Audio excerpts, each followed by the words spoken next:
হযরত উমর অর্ধমাইল উটের রশি টানে আর অর্ধমাইল খাদেমে টানে, নাকি নেতা আসছে পুরা দেশ বন্ধ হয়ে যাবে?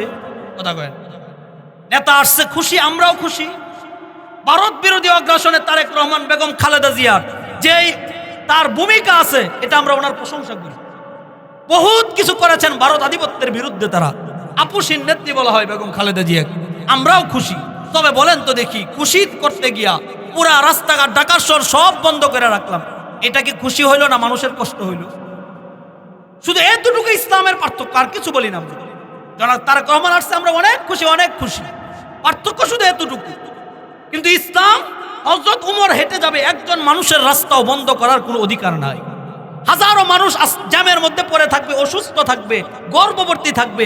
একটা মানুষ মারা গেলে বলেন তো কত কোটি বছর বাংলাদেশ জন্ম দিলে একটা মানুষের ক্ষতিপূরণ দিতে পারবে? পারবে? কথা বলে না। এটাই পার্থক্য, আর কিচ্ছু না। ইসলাম ইনসাফ, ইসলাম আখলাক, ইনসাফ সত্যবাদিতা, ইসলাম আমানতদারিতা। সুবহানাল্লাহ। ইসলাম বিশ্বস্ততা, ইসলাম জবাবদিহিতা, ইসলাম নিরাপত্তা। এখান থেকে একটা মেয়ে একাকীভাবে আপনার শেষ পর্যন্ত হেঁটে যাবে, ডাকা যাবে, কোনো মানুষ তার দিকে তাকাবে না। এটা হলো ইসলাম। আপনি মনে করেন ইসলাম ক্ষমতা আসলে এই হবো, সে এই করে ফেলবে। না না না না, বলেন তো দেখি, মানুষকে আমরা চাপাবো না। ইসলাম যদি ক্ষমতায় আসে, কোনো মানুষকে চাপ দেওয়া হবে না, নারীর কাজ বন্ধ করা হবে না, শুধু একটু সিস্টেমটা গুটাইয়া দিন। সুবহানাল্লাহ। বলেন তো দেখি, এখানে যারা আছেন বাবা, বুঝেন, বোঝার চেষ্টা করেন। এখানে অনেক ভাইয়েরা আছে, বিড়ি ধূমপান করি না আমরা? স্বাভাবিক কথা ভাই, বলেন না করি না? আমরা করি।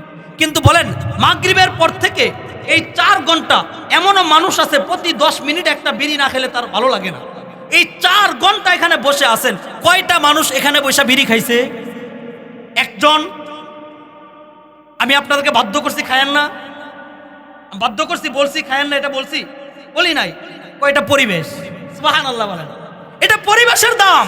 ওয়াল্লাহি বিরাব্বিল কাবা, ইসলাম ক্ষমতা আসলে, কুরআন ওয়ালারা ক্ষমতা আসলে, গোটা দেশের পরিবেশ এমন হয়ে যাবে, কাউকে জোর করে গান বাদ্য থেকে বিরত রাখতে হবে। আবু জেহেলকে বলছে, নেতাজি আপনি ইসলাম মানেন না কেন? আবু জেহেল বলে, শুনো আমি একটা কথা বলি, আপনারা বুঝবেন কথাটা আমার। আমি ইসলাম মানে একটা জিনিস বুঝছি। আমি যদি শুধু বুঝতাম ইসলাম মানে শুধু নামাজ পড়া, রোজা রাখা, হজ করা, যাকাত দেওয়া, তাহলে আমি আবু জেহেল মুসলমান হইতাম। কথা কয় না? নামাজ পড়া কি খুব কঠিন কাজ নেই? অনেক হিন্দুরা এখনো হজ করে। অনেক হিন্দুরা কি করে? হজ করে। অনেক হিন্দুরা এখনো উপবাসে থাকে, রোজা রাখে। কি রাখে?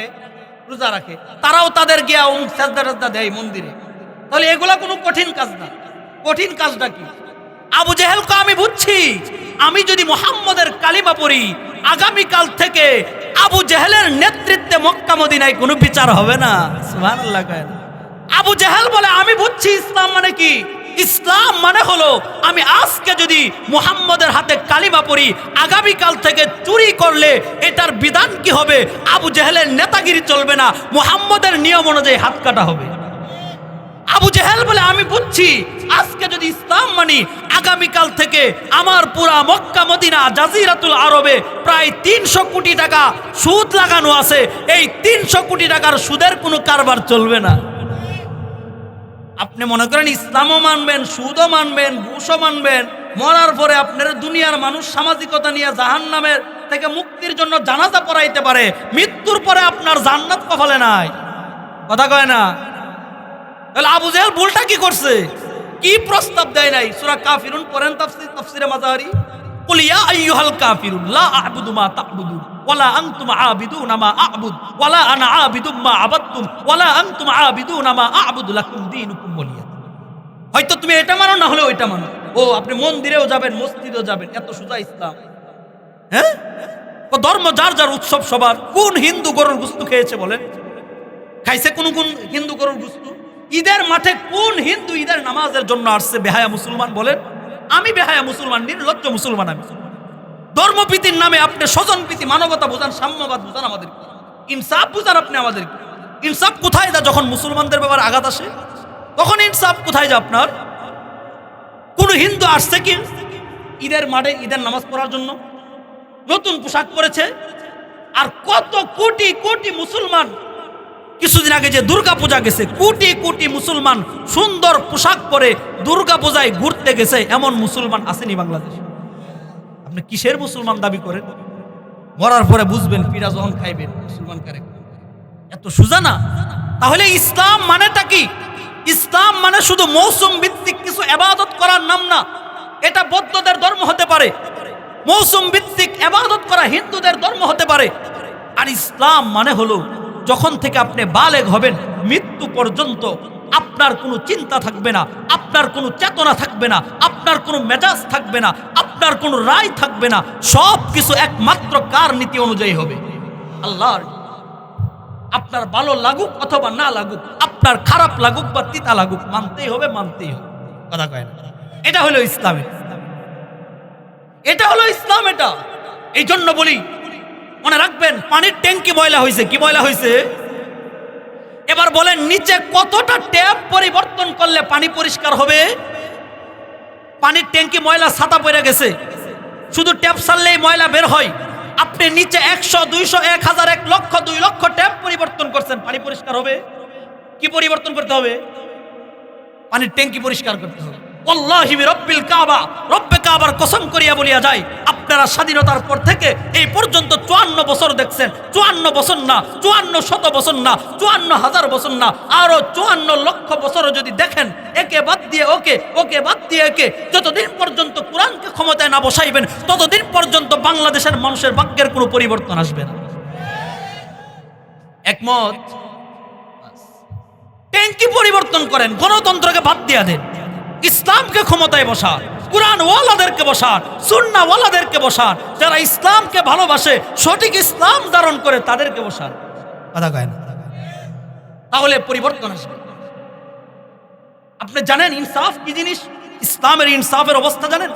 হযরত উমর অর্ধজাহানের বাদশা ক্ষমতায় দাঁড়াইছে, আপনার খুতবা দেওয়ার জন্য দাঁড়াইছে। গ্রাম্য এক বেদুইন বলে, নেতাজি খুতবা স্টপ করেন, লম্বা বক্তৃতা বন্ধ করেন। লম্বা বক্তৃতা দেন আমরা নেতারা? কথা কয় না? বক্তৃতা পরে দেন, আগে বলেন আপনার গায়ে যে জামা বানাইছেন এত কাপড় কই পাইলেন? এক একজন রিলিফের কাপড় পাইছে 2 গজ। হযরত উমর এত লম্বা ছিল, ওনার কাপড় লাগতো 3.5 গজ। কথা বুঝছেন নি? আপনি 2 গজ পায়া 3.5 গজে জুব্বা বানাইলেন, বাকি 1.5 গজ চুরি করছেন। এটা আগে বলেন, পরে খুতবা দেন। এবার বলেন তো, কোনো মেম্বারকে যদি আপনি এই কথা বলেন, আপনার ঘরবাড়ি থাকবো না, জ্বালায় পুরাই দিব? আশের পাশের সাঙ্গু ভাঙ্গুর আপনার ধরে মার দিব না? এই যে জবাবদিহিমূলক সরকার নাই। ইসলাম ক্ষমতায় আসলে জবাবদিহিমূলক সরকার হয় না। কথা কয় না? কোরআনকে না বসাইলে জবাবদিহিমূলক সরকার হয় না। কোরআন ওয়ালাদেরকে, ইসলাম যারা অধিক মানে, ইসলাম মানলে ওয়ালাদেরকে ক্ষমতায় বসান, ইনশাআল্লাহ আপনি চেয়ারম্যান না, প্রাইম মিনিস্টারকে আপনি জিজ্ঞাসা করতে পারবেন, এত বস্তা চাউল আসছে মদিনাতুল উলুম মাদ্রাসার এলাকায় বা বালাশ্বর দক্ষিণ পাড়াতে, এই 100 বস্তা চাউলের মাত্র পাইলাম 10 বস্তা, 90 বস্তা কোথায় চুরি করছো মসজিদে সবার সামনে বলো। হযরত উমর আল্লাহর শুকরিয়া আদায় করছে, রাগ হয় নাই, যে আলহামদুলিল্লাহ আল্লাযী বাসানি, আল্লাহর শুকরিয়া জ্ঞাপন করছি যে আমার জনগণের মাঝে আল্লাহ পাক এমন এক ব্যক্তি পাঠিয়েছেন যিনি আমি উমরকে পরকাল থেকে বাঁচানোর জন্য প্রশ্ন করছি। এবার জবাব দিছে, শুনো, আমি পাইছি 2 গজ, আমার ছেলে আব্দুল্লাহ পাইছে 2 গজ, মোট কয় গজ? এই 4 গজ 3.5 গজ বানাইছি, আধা গজ দস্তরখানের জন্য রেখে দিছি। কি জবাব দিহিতা! সুবহানাল্লাহ। আপনি বুঝেন ইনসাফ? কেউ কাউকে কষ্ট দেয় না, কেউ কাউকে কষ্ট দেওয়ার সুরত হয় না। হযরত উমর অর্ধজাহানের বাদশা ইয়ামানে যায়, তার গায়ে যে জামা ছিল 18টা তালি ছিল। কয়টা তালি? হযরত উমর অর্ধমাইল উটের রশি টানে আর অর্ধমাইল খাদেমে টানে। নাকি নেতা আসছে পুরা দেশ বন্ধ হয়ে যাবে? কথা কয়। নেতা আসছে খুশি, আমরাও খুশি। ভারত বিরোধী অগ্রাসনে তারেক রহমান, বেগম খালেদা জিয়ার যে তার ভূমিকা আছে, এটা আমরা ওনার প্রশংসা করি। বহুত কিছু করেছেন ভারত আধিপত্যের বিরুদ্ধে, তারা আপুসীন নেত্রী বলা হয় বেগম খালেদা জিয়া। আমরাও খুশি। তবে বলেন তো দেখি, খুশি করতে গিয়া পুরা রাস্তাঘাট ঢাকার শহর সব বন্ধ করে রাখলাম, এটা কি খুশি হইল না মানুষের কষ্ট হইল? শুধু এতটুকু ইসলামের পার্থক্য, আর কিছু বলি না। জনাব তারেক রহমান আসছে, আমরা অনেক খুশি, অনেক খুশি। পার্থক্য শুধু এতটুকু। কিন্তু ইসলাম, হযরত উমর হেঁটে যাবে, একজন মানুষের রাস্তাও বন্ধ করার কোনো অধিকার নাই। হাজারো মানুষ জ্যামের মধ্যে পড়ে থাকবে, অসুস্থ থাকবে, গর্ভবতী থাকবে। একটা মানুষ মারা গেলে বলেন তো কত কোটি বছর বাংলাদেশ জন্ম দিলে একটা মানুষের জন্মের আপনার এটার ক্ষতিপূরণ দিতে পারবে? কথা বলে না। এটাই পার্থক্য, আর কিচ্ছু না। ইসলাম ইনসাফ, ইসলাম আখলাক, ইনসাফ সত্যবাদিতা, ইসলাম আমানতদারিতা। সুবহানাল্লাহ।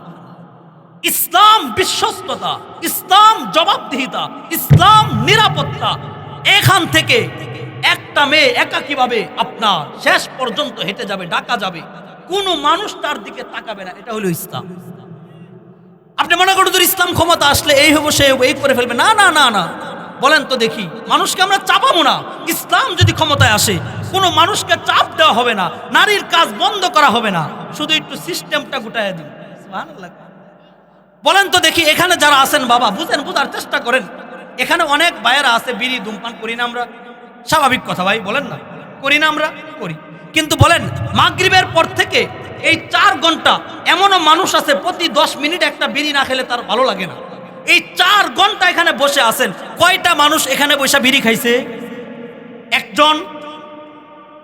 আমি আপনাদেরকে বাধ্য করছি খায়েন না, বাধ্য করছি, বলছি খায়েন না, এটা বলছি? বলি নাই।